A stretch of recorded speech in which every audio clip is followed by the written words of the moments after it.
نحمدہ ونصلی علی رسولہ الکریم اما بعد فاعوذ باللہ من الشیطان الرجیم بسم اللہ الرحمن الرحیم رب اشرح لی صدری ویسر لی امری واحلل عقدۃ من لسانی یفقہوا قولی آمین یا الہی آمین۔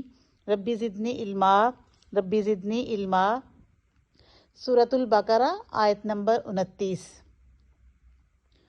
هو الذی خلق لکم ما فی الارض جمیعا۔ هو الذی وہی ہے جس نے، یعنی وہ اللہ تعالیٰ جس نے خلق پیدا کیا، لکم تمہارے لیے، ما فی الارض جو بھی ہے زمین میں، جمیعا سب کا سب، یعنی وہی اللہ تعالیٰ جس نے تمہارے لیے پیدا کیا، جو کچھ بھی زمین میں ہے وہ سب تمہارے لیے پیدا کیا۔ پچھلی آیت میں اللہ تعالیٰ نے انسان کا موت سے زندگی دینا اور پھر زندگی سے موت کے بعد دوبارہ زندگی کی طرف آنے کی طرف اللہ تعالیٰ نے بتایا، اور اب اگلی اس کی جو حقیقت دنیا میں جو اس کی زندگی گزارنے کے لیے جو وسائل ہیں جو اللہ تعالیٰ نے زمین میں پھیلا دیے، اس کے بارے میں اللہ تعالیٰ کہہ رہا ہے کہ تم اللہ تعالیٰ کا کیسے انکار کر سکتے ہو، یہ سب کچھ دیکھتے ہوئے بھی کہ کیا کچھ اللہ تعالیٰ نے تمہارے لیے بنایا ہوا ہے، کہ زمین میں جو کچھ بھی ہے وہ سب تمہارے لیے پیدا کیا ہے۔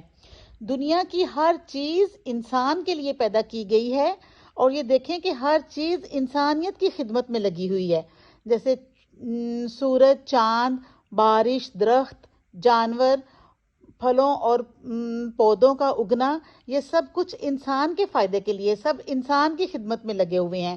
ایک بیج سے پودوں اور درختوں کا بننا اور پھل پھول آنا اور موسموں کا بدلنا، ہر چیز انسان کے لیے ہے۔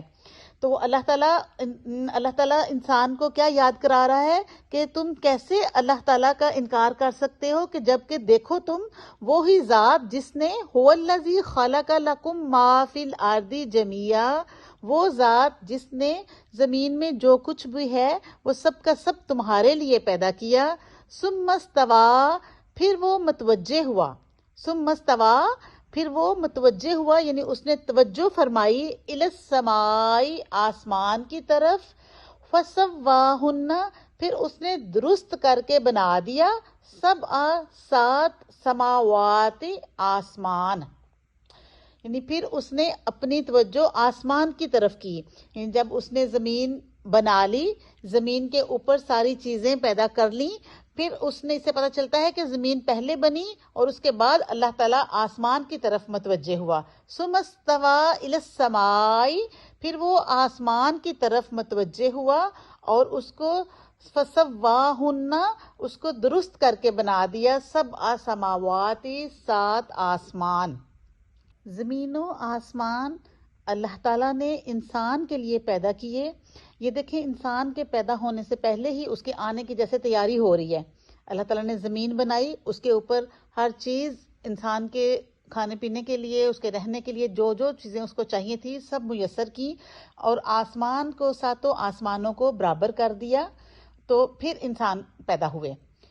وَهُوَ بِكُلِّ شَيْءٍ عَلِيمٌ، وَهُوَ اور وہ، بِكُلِّ شَيْءٍ ہر چیز کو، علیم خوب جاننے والا ہے، اور وہ ہر چیز کا خوب علم رکھنے والا ہے، ہر چیز کو جاننے والا ہے۔ اس سے یہ بات پتہ چلتی ہے کہ ہمیں اللہ سے ڈرنے کی ضرورت ہے، کیونکہ وہ ہر چیز کو جانتا ہے، ظاہر اور باطن ہر چیز اس کے سامنے ہے۔ دنیا میں کوئی بھی چیز اللہ تعالیٰ سے چھپی ہوئی نہیں ہے۔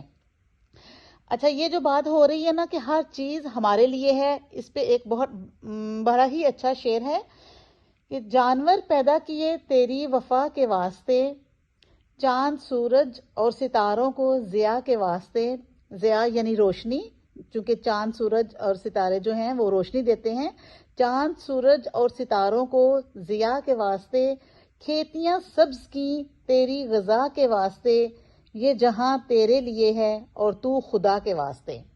یعنی اللہ تعالیٰ نے یہ سب کچھ بنا دیا انسان کے لیے، اور انسان کو کس لیے؟ اپنی عبادت کے لیے، اور تو خدا کے واسطے کہ تو وہ کر جو تجھے اللہ نے حکم دیا ہے، ان ساری چیزوں کو استعمال کر، لیکن اللہ کی عبادت کر، اللہ کے دائرہ میں رہتے ہوئے، اس کے کہے میں رہتے ہوئے ساری چیزوں کو استعمال کر اور اللہ تعالیٰ کی عبادت کر۔